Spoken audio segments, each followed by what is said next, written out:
வணக்கம். இரவு நேர பிரதான செய்திகள். செய்திகளின் ஊடாக நர்மதா சிறையில் முதலில் தலைப்புச் செய்திகள். எரிபொருள் சிக்கலால் மணல் லொரிகளின் கட்டணங்கள் உயர்வு. கோழி இறைச்சி முட்டை விலைகள் அதிகரிப்பு. அமெரிக்கா ஈரான் பேச்சு எதுவும் தெரியாது என கைவிரித்த இஸ்ரேல். இனி விரிவான செய்திகள். நாட்டில் அதிகரித்து வரும் எரிபொருளின் சிக்கலை தொடர்ந்து புலனறுவை மனம்பெட்டிய பகுதியில் இருந்து ஏனைய பகுதிகளுக்கு மணலை கொண்டு செல்வதற்கான செலவு அதிகரித்துள்ளது.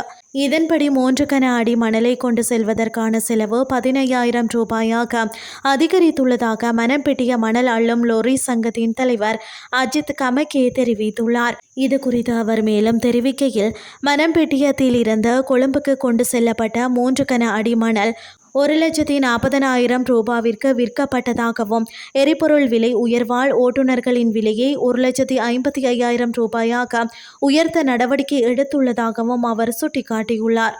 நாட்டின் பல்வேறு பகுதிகளில் இருந்து மனம்பெட்டிய மணலுக்கு பெரும் தேவை இருப்பதால் கொழும்பு, பாணந்துறை, கிரிபத்தகொட, கடவத்த, குளியாப்பெட்டிய, அனுராதபுரம், காலி மற்றும் பிற பகுதிகளுக்கு மணலை கொண்டு செல்வதற்கான போக்குவரத்து செலவை அதிகரிக்க வேண்டியிருக்கும் என்றும் அவர் மேலும் தெரிவித்துள்ளார். எரிபொருள் விலை உயர்வால் ஒரு முட்டையின் விலை 40 ரூபாயாகவும், தோலுடன் கூடிய 1 கிலோ உறைந்த கோழிக்கறியின் விலை 100 ரூபாயிலும் உயர்ந்துள்ளது.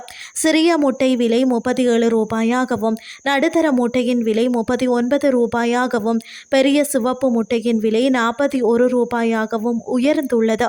இதன்படி எரிபொருள் விலை உயர்வு மற்றும் எரிவாயு விலை உயர்வு ஆகியவை கோழி வளர்ப்பு நடவடிக்கைகளை கடுமையாக பாதித்துள்ளன என இலங்கை கால்நடை உற்பத்தியாளர்கள் சங்கத்தின் தலைவர் அஜித் எச் குணசேகர தெரிவித்துள்ளார்.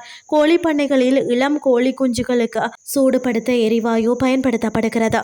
ஆனால் எரிபொருள் விலை உயர்வு கோழி வளர்ப்பு தொழிலை வழக்கத்திற்கு மாறாக பாதித்துள்ளது என்றும் அவர் கூறியுள்ளார். கோழி பண்ணைகளில் இருந்து தோலுடன் கூடிய கோழி இறைச்சி சந்தைக்கு வெளியிடப்படுகிறது. தற்போது 1 கிலோ கோழி இறைச்சியின் விலை 1,200 முதல் 1,250 ரூபாய் வரை உயர்ந்துள்ளது. தற்போது தினமும் சுமார் 700 மெட்ரிக் டன் தோலுடன் கூடிய கோழி இறைச்சி சந்தைக்கு வெளியிடப்படுகிறது. ஒரு மாதத்திற்கான கோழி இறைச்சியின் தேவை 22,000 மெட்ரிக் தொன்களாகும். டீசல் விலை உயர்வால் கடலுக்கு செல்லும் படகுகளின் எண்ணிக்கை குறைதல், சந்தையில் கிடைக்கும் மீன்களின் அளவு குறைதல், பன்றி இறைச்சி உற்பத்தி குறைதல், 1 கிலோ மாட்டு இறைச்சியின் விலை 2,800 ரூபாயாக உயர்தல் மற்றும் 1 கிலோ ஆட்டு இறைச்சியின் விலை 3,500 ரூபாயை தாண்டுதல் போன்ற காரணங்களால் கோழி இறைச்சிக்கான தேவை அதிகரித்துள்ளது என்று அவர் கூறினார். மேலும் தற்போது கோழி இறைச்சி லாபகரமானதாகவே உள்ளது எனவும் அவர் குறிப்பிட்டார். இனி வெளிநாட்டு செய்திகள். போரை நிறுத்துவதற்காக அமெரிக்காவிற்கும் ஈரானுக்கும் இடையே பேச்சுவார்த்தைகள் நடைபெறுகின்றன என்றால் அந்த பேச்சுவார்த்தைகளில் இஸ்ரேலுக்கு எந்த பங்களிப்போ அல்லது ஈடுபாடோ இல்லை என்று ஐக்கிய நாடுகள் சபைக்கான இஸ்ரேலிய தூதர் டேனி டானன் தெரிவித்துள்ளார். ஐக்கிய நாடுகள் சபையில் செய்தியாளர்களிடம் டேனி டானன் இந்த கருத்துக்களை தெரிவித்தார். பேச்சுவார்த்தைகள் நடந்த போதிலும் இஸ்ரேலும் அமெரிக்காவும் இணைந்து ஈரானிய இராணுவ இலக்குகளை தொடர்ந்து தாக்கி வருகின்றன. இனியும் அவ்வாறே தொடரும் என்று டேனி டானன் ஊடகங்களிடம் விளக்கினார். அமெரிக்க ஜனாதிபதி டொனால்ட் ட்ரம்ப் தனது குழு ஈரானிய தலைமையுடன் பேச்சுவார்த்தையை நடத்தி வருவதாக கூறுகிறார். எங்களுக்கு இஸ்ரேல் அது பற்றி எதுவும் தெரியாது. அந்த பேச்சுவார்த்தைகளில் எங்களுக்கு எந்த பங்களிப்பும் இல்லை என்று டேனி டானன் குறிப்பிட்டார்.